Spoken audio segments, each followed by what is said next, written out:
Hi, welcome. This is going to be a class on the recitation of Beowulf in Anglo-Saxon, and I hope you're primed for that. If there were a title to this presentation, it would be called Myth Making and All Honor to Mnemosyne, who was the Titaness patron of memory.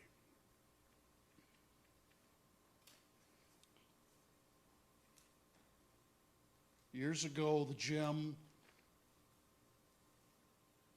of the middle school course offerings was a course in mythology. It was based on a book called Mythology and Its Meanings. It was unusual in offering not only the usual Greek and Roman myths, versions one of the other, but also the Norse sagas and the names of the various Norse deities. I think that was unusual at the time, all based on a wonderful book, which was written by a man named Herzberg, who was a principal in Newark, New Jersey, for 44 years. Unheard of today in the world of secondary education, I think. He retired after 44 years in 1951. He overlapped with an author named Philip Roth. In fact, Philip Roth graduated from that high school in 51, the very year his principal retired. It's interesting to wonder whether Principal Herzberg influenced Philip Roth in any way. In any event, Principal Herzberg did influence our students here, and his wonderful book, which still exists in about a second or third edition, an original is owned by John Warren. That book had tremendous influence. Now, what was going on with mythology in those days? There was a full selection of Norse and Greek myths, and little by little, the faculty seemed to be influenced as if they were parts of the same mythology. Thus, Ken Evans, who had the voice of the MGM lion, he commanded his wards to seats, and they did. They obeyed implicitly. Little by little, people like Jack White came to be known as Hermes. In the early days, he could run faster backwards than his football players could run forwards. The late John Dietrich became known as something like Hephaestus or Vulcan. Martha Wood, to me, always was Demeter, and so it went.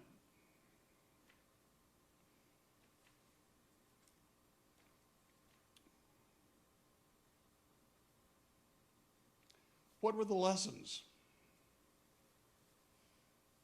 Not difficult to pin down. Those seventh graders learned about hubris, revenge, the potency of blessings and curses, the simple risks of existence. These were lessons that were unavoidable. Once, there was even a staged battle between the Parthians and the Roman legions on a broad meadow out in Licking County by Raccoon Creek. All participants were clad in armor made of aluminum foil. The star of the show, and this is from the class of 1975, was undoubtedly John Koheiser. He was exceptional for his fierce gestures, his sanguinary fervor, and his unequaled fierceness. One spring morning, years later, there was a difference. There was to be an exercise requiring a designated hero to escape from his implacable enemies. Thus, through the use of stealth and concealment and desperation, and given a 5-minute head start, this designated hero rushed out from the classroom to be pursued after a pause of 5 minutes by his classmates. This hero was never found. He was not apprehended. One wonders where he went on these grounds. He couldn't go in any buildings. That was forbidden. So he must have hidden in the forest. He never returned. Where did he go? That champion who returned only for lunch was Chris Stoll. A record which has not been equal. In fact, we haven't had that particular ceremony since then, and to the best of my knowledge, not in recent years. What was this course all about? It was literally a cartography of the imagination. The very names serve imaginative needs, and the various sub-deities, Oreads, Dryads, Hamadryads, the Titaness Mnemosyne, who sponsored memory, the labors of Hercules. What then are the benefits of this seventh grade course? I submit that it had to do with the basic nature of language, because all the Greek gods had Roman names and vice versa. And the lists of the deities and sub-deities are virtually endless. The other benefit is that the nature of storytelling was implicit in the course, and certainly was one of its attractions, I think, for students and certainly for me. Well, in the course of myth making, we encounter various legendary figures. I'm going to deal with several of them. They're no longer with us. The first of these is Rufus Curry, who was my friend, and I must say he was a valuable mentor, particularly for new, young students who were outsiders in a sense.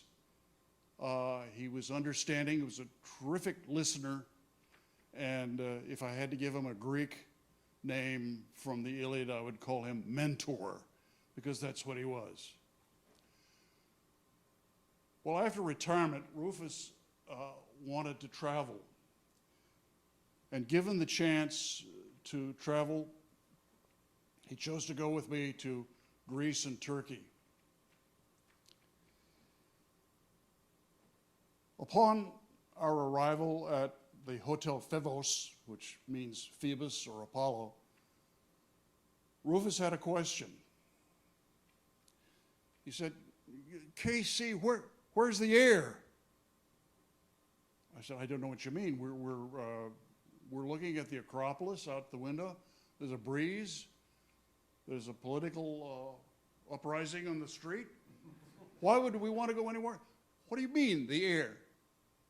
Air conditioning was what he wanted. Athens can be warm, and this was August. We can place it exactly almost. It was August 1984. So we moved to the Plaka, to a hotel which offered air conditioning. The next morning, I suggested to Rufus that we're going to climb the Acropolis and explore the Parthenon, which we could see from the original hotel, the Phevos. Beautiful view.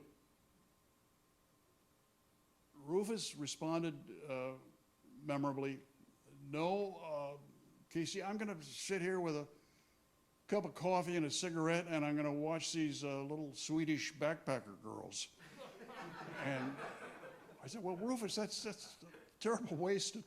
"No, that's what I want to do." This provided me with a lesson which served me in good stead later in Yucatan. You cannot mandate culture against certain obstacles. And Rufus was having his Athenian experience in that way. Later, we went to Istanbul,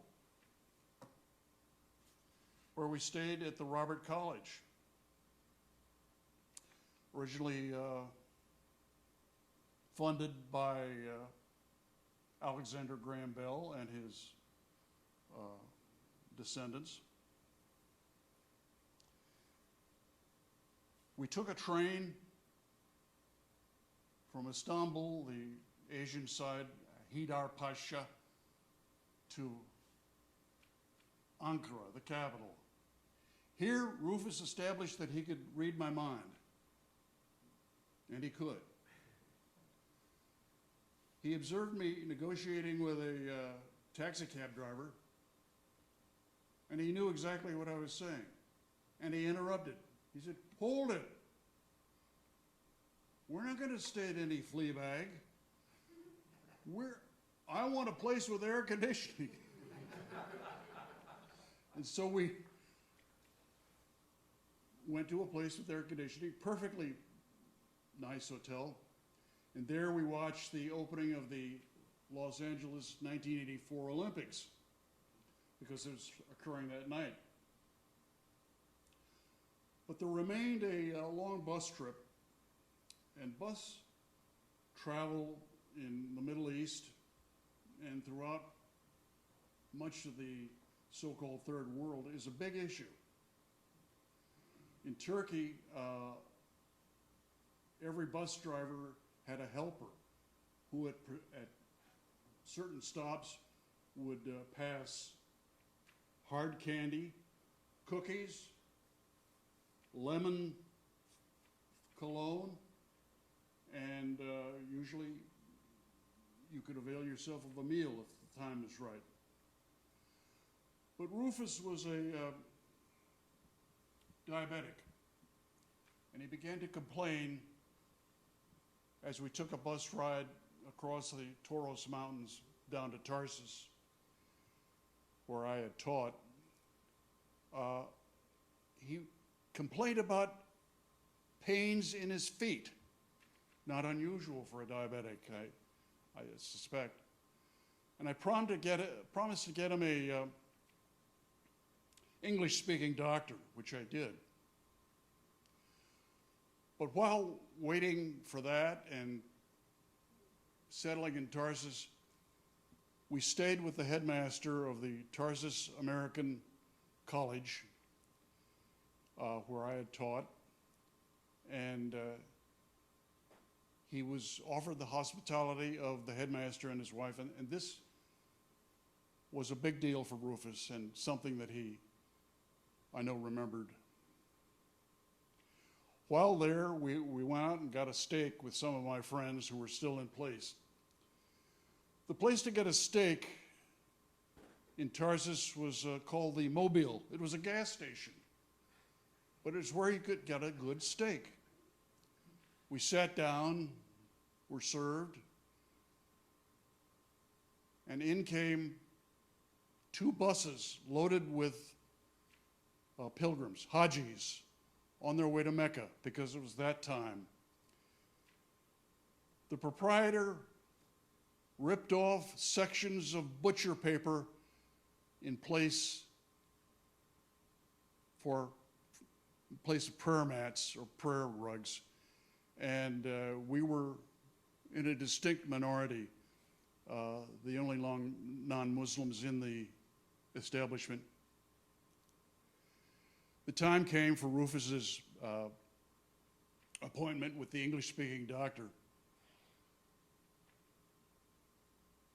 Did I make a mistake in not telling Rufus that his doctor was an OB-GYN?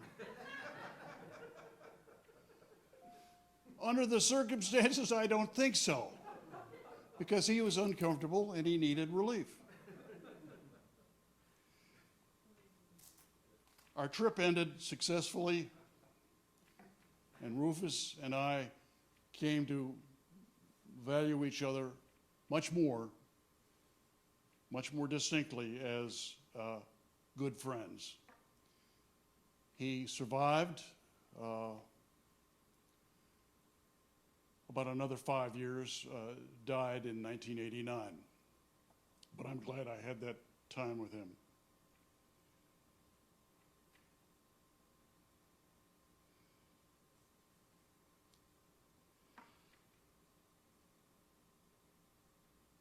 Now, particularly for the class of 1970, this memory. As we approached our landing strip in 1968 on Isla Mujeres, the island of the women, it must have been a pirate hangout at one time, just north of Cozumel. Softball players had to clear the field so we could land. Here we were 5 students and their teacher who intended to explore the Mayan ruins of Chichen Itza. The problem was one of judgment, my judgment. Chichen Itza was a boat ride and 6 hours by bus through the jungle. And in short, what was once the greatest city in Mesoamerica, a place where the ruins were still full of the aura of a cruel, despotic government, the famous ball court games, which losers often had to submit their lives if they were on the losing side. No one wanted to go. Excuse me?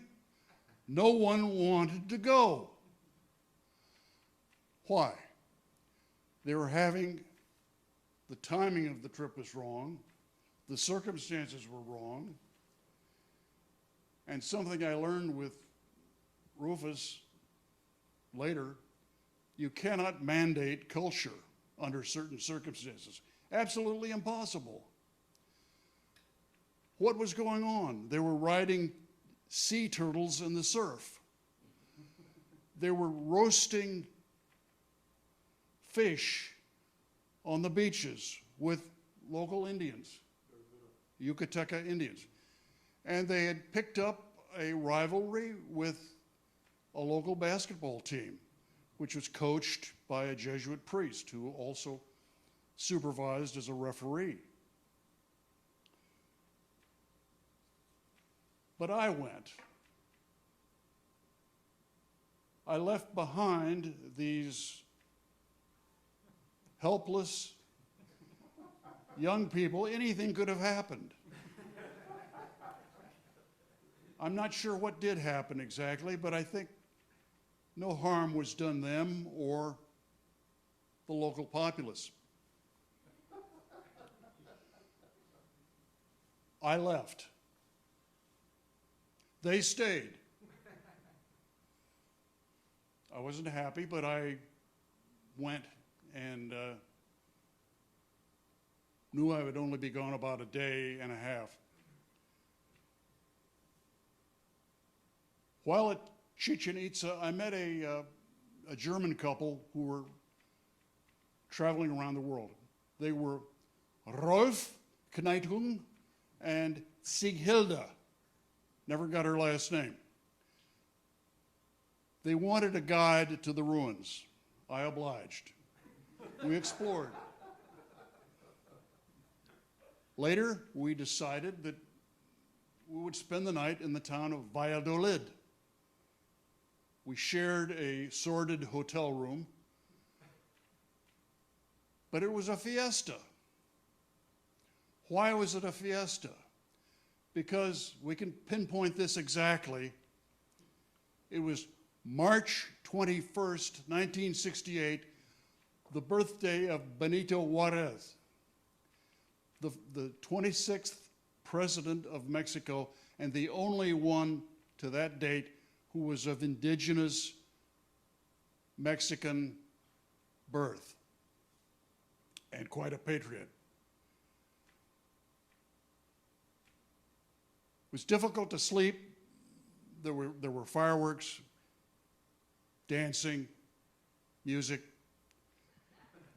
So Rolf and Sighilda accompanied me back to Isla Mujeres.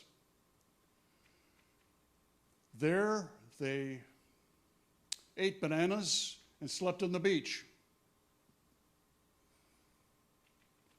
As it came time to leave, to fly back to Merida and New Orleans and Columbus, I said these final words to Rolf and Sighilda. I said, I live in a place called Ohio, Middle America. If you're ever near, here's my phone number. Call me up. You can stay. They called me up.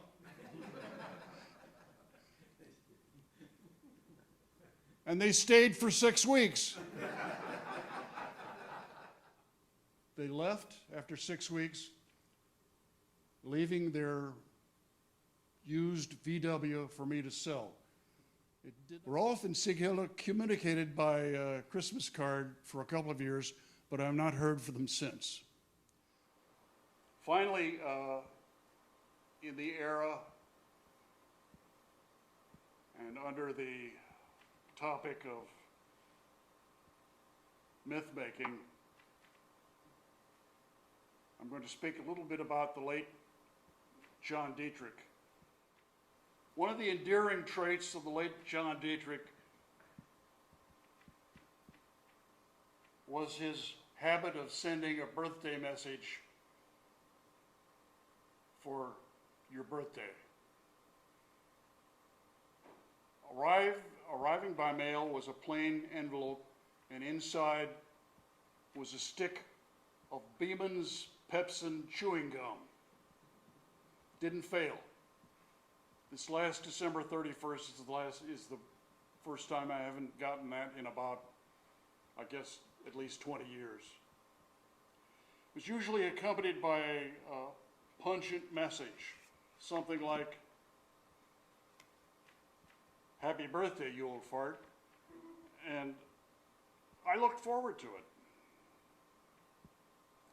He called me Kevin Charles, as if I had a compound first name, like Billy Bob. Later, he shortened that to KC. Big John eschewed ceremony or formality. Late in life, relinquishing a coat and tie for a flannel shirt. He was a sachem, the Algonquin word for leader, sage, and guardian, and he was all of that.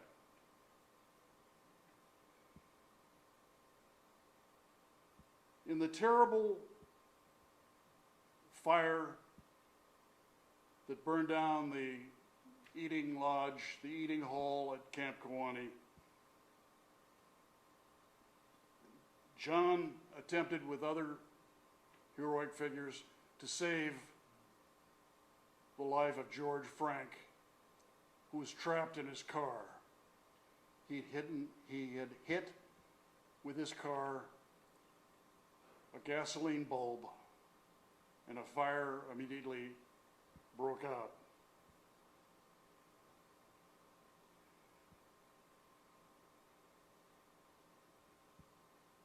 He did not succeed.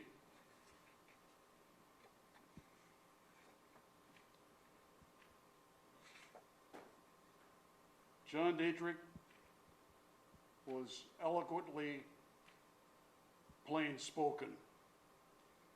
His friend Myron Sweat, a World War II veteran and a Maine farmer who lived in a house he built lacking plumbing or electricity, was the master of a huge Belgian draft horse, which he used to clear land. He had no tractor. John got to know him and employed him at least 3 summers that I remember at Camp Kewanee. Despite John's idle, his dreams of a past American time that Myron Sweat represented, John became fascinated with the emerging technology of the 1970s. He purchased a camcorder and began a series of videotapes, which was apparently endless. Usually of faculty get-togethers and celebrations, in the middle of a series of conversations and celebrations, filmed by John, who somehow made himself invisible.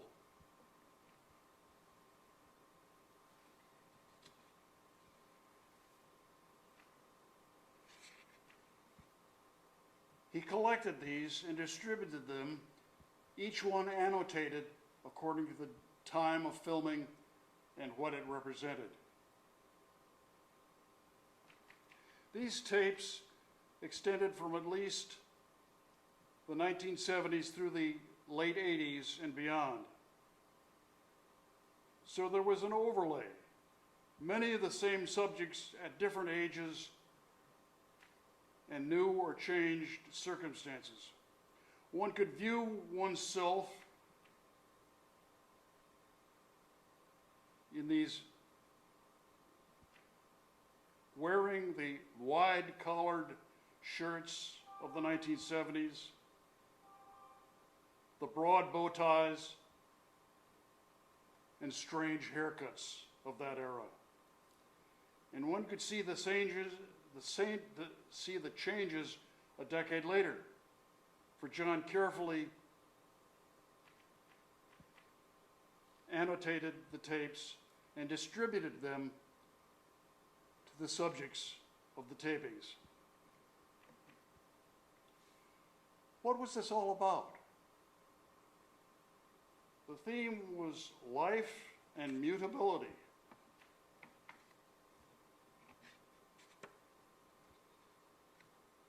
I don't think that this habit was the casual indulgence of a hobbyist. I regard these video recordings, as almost religious, that if captured on film, carefully preserved, that one was somehow in that year's edition of the Book of Life or videotape. Was this his motive? I don't know. But given his preoccupation with people, the intensity of life and relationships, I think it quite reasonable. He is remembered, at least I remember in the words of the Beowulf poet, as one most kind, most generous, most eager for fame. The things that I have left out are quite extensive, but I wanted to be sure that what I did say mattered.